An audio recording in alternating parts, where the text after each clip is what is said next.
Hello बच्चों, हम करने वाले 7th क्लास की प्रश्नावली 11.3 का 10वां सवाल। तो देखिए हम सवाल पढ़ लेते हैं। पहले सवाल क्या है। 14 सेंटीमीटर त्रिज्या वाली एक वृत्ताकार गत्ते की शीट में से 3.5 सेंटीमीटर त्रिज्या वाले दो वृत्तों को निकाल दिया जाए और उसी के साथ में उन्होंने देखे रखा है 3 सेंटीमीटर लंबाई तथा 1 सेंटीमीटर चौड़ाई वाले एक आयत को निकाल दिया जाए। तो शीट के शेष भाग का क्षेत्रफल निकालिए। हमसे शेष भाग का क्षेत्रफल पूछा गया है। जैसे कि आप यहाँ पे चित्र देख पा रहे होंगे, यानी ये जो वृत्त हैं 3.5 त्रिज्या वाले हैं और ये पूरा 14 सेंटीमीटर त्रिज्या वाला है। तो हम लिख लेते हैं यहाँ पे सबसे पहले कि बड़े वृत्त की त्रिज्या, ये पूरा होगा बड़ा, बाकी के ये छोटे छोटे हो जाएंगे। तो यहाँ लिख लेंगे हम बड़े वृत्त की त्रिज्या, बड़े वृत्त की त्रिज्या। तो हम इसकी त्रिज्या कितनी दे के रखी है, 14 सेंटीमीटर। तो यहाँ लिख देते हैं 14 सेंटीमीटर। तो सबसे पहले हम इसी का क्षेत्रफल निकाल दें, ठीक है। तो बड़े वृत्त का क्षेत्रफल लिखेंगे यहाँ पे, बड़े वृत्त का क्षेत्रफल। तो इसका क्षेत्रफल का फॉर्मूला क्या होगा, पाई आर स्क्वायर, ठीक है। तो हम यहाँ पे डायरेक्ट क्षेत्रफल अकेला लिख देते हैं। बराबर में पाई का मान हमको रखना है 22/7, ठीक है। त्रिज्या हमारी है 14 सेंटीमीटर इंटू 14 सेंटीमीटर, ठीक है। 7 बन जा 7, 7 2 जा, ये डिवाइड हो जाएगा। इन सब का मल्टीपल करेंगे तो मैं डायरेक्ट लिख देता हूँ यहाँ पे, मल्टीपल करके टोटल आ जाएगा आपका 616 सेंटीमीटर का स्क्वायर। मीटर का स्क्वायर इसलिए क्योंकि मीटर सेंटीमीटर का स्क्वायर गुणा होगा तो ये आ जाएगा, ठीक है। इन सब का गुणा करके हमारा ये आ गया। तो ये तो हमारे बड़े वाले वृत्त का क्षेत्रफल आया है। अब हमको देखना है ये छोटे वृत्तों को, छोटे वृत्तों की त्रिज्या हम यहाँ पे लिख लेते हैं। छोटे वृत्त की त्रिज्या कितनी दे के रखी है हमको, 3.5 सेंटीमीटर। तो हम यहाँ पे छोटे वृत्त का हम क्या निकालेंगे, क्षेत्रफल, ठीक है। तो यहाँ पे निकाल लेते हैं हम छोटे वृत्त का क्षेत्रफल। हमें पता है क्षेत्रफल का फॉर्मूला क्या होगा, पाई आर स्क्वायर। वो छोटा हो या बड़ा, क्षेत्रफल सभी का सेम रहता है, ठीक है। तो हम यहाँ पे निकालेंगे क्षेत्रफल, अकेला लिख देता हूँ मैं यहाँ पे, समझ पा रहे होंगे। पाई का मान 22/7 होगा, ठीक है। इसके बाद में हम आर का मान क्या है हमको, 3.5 cm मल्टीप्लाई 3.5 cm। तो हम यहाँ पे दशमलव हटाएंगे, नीचे 0 बढ़ा लेंगे, ठीक है। 7 1 जा 7, 7 5 जा 5 1 जा 5, 5 2 जा 2 से इसको काटूंगा, 2 1 जा 2 1 जा, ठीक है। इनका हम मल्टीपल कर लेंगे क्षेत्रफल के बराबर में। जय श्री राम। तो देखिए अब हमारा इसका क्षेत्रफल क्या निकल आएगा, मैं डायरेक्ट कर देता हूँ। इन सब का मल्टीपल करके हमारा आ जाएगा 38.5 cm का स्क्वायर, ठीक है बच्चों। ये हमारा आ गया छोटे वृत्त की त्रिज्या, यानी कि उसकी त्रिज्या ये थी, उसका क्षेत्रफल ये आ गया। अभी हमको यहाँ पे बोला था दो वृत्तों का, तो अभी एक वृत्त का और निकालना है। तो एक और वृत्त का निकालेंगे हम, यानी कि सेकंड छोटे वृत्त का, है ना। छोटे वृत्त की त्रिज्या, ठीक है।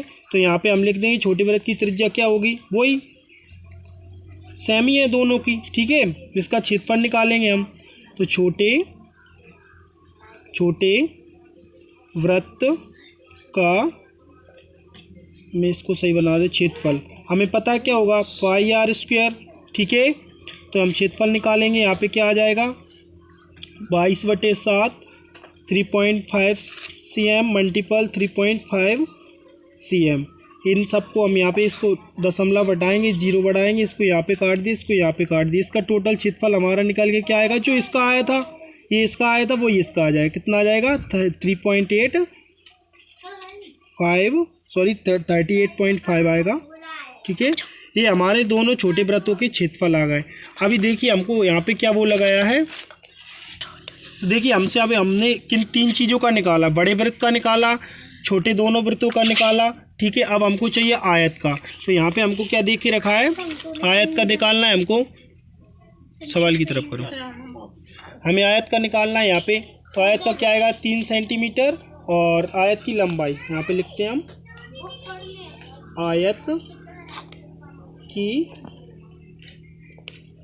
लंबाई कमला हमको कितनी दे के रखी है 3 सेंटीमीटर, तो यहाँ ले लेंगे हम 3 सेंटीमीटर। ठीक है, आयत की चौड़ाई हमको कितनी दे के रखी है, आयत की चौड़ाई हमको दे के रखी है 1 सेंटीमीटर। ठीक है, तो अब देखिए आयत का हम निकालते हैं।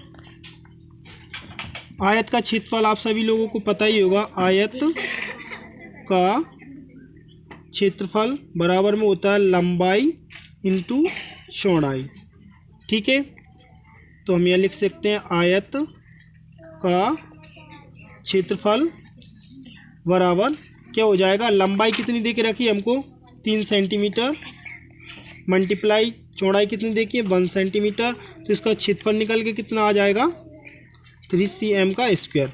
तो देखिए उन्होंने शेष भाग का पूछा है, सवाल की तरफ शेष भाग यानी कि शेष भाग का पूछा है हमसे, शेष भाग का क्षेत्रफल। ठीक है, शेष भाग का क्षेत्रफल पूछा है तो हम क्या करेंगे, पहले इन सभी का जोड़ लेंगे, तीनों यानी छोटे दोनों छोटों का कितना आया था, छोटे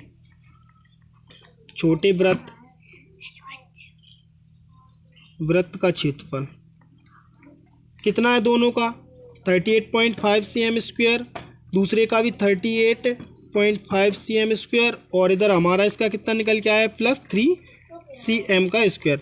इन सबको जोड़ेंगे तो हमारा कितना आ जाएगा बच्चों, क्षेत्रफल टोटल करके इनका 80.0 cm का स्क्वायर। कुल क्षेत्रफल हमारा कितना है बड़े वृत्त का, यानी कि बड़े वृत्त का लिख सकते हो या कुल क्षेत्रफल लिख सकते हो, हम लिख देते हैं कुल क्षेत्रफल। कुल क्षेत्रफल हमारा है 616 cm का स्क्वायर।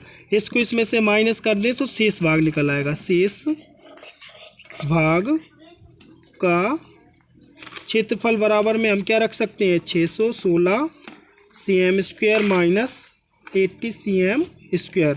तो शेष भाग का क्या आ जाएगा हमारा, शेष भाग का क्षेत्रफल क्या आ जाएगा हमारा, देखिए क्या आ जाएगा घट के हमारा 536 cm का स्क्वायर। ये आपका फाइनली आंसर होगा। आई होप सब बच्चों को समझ में आया होगा। क्लोज।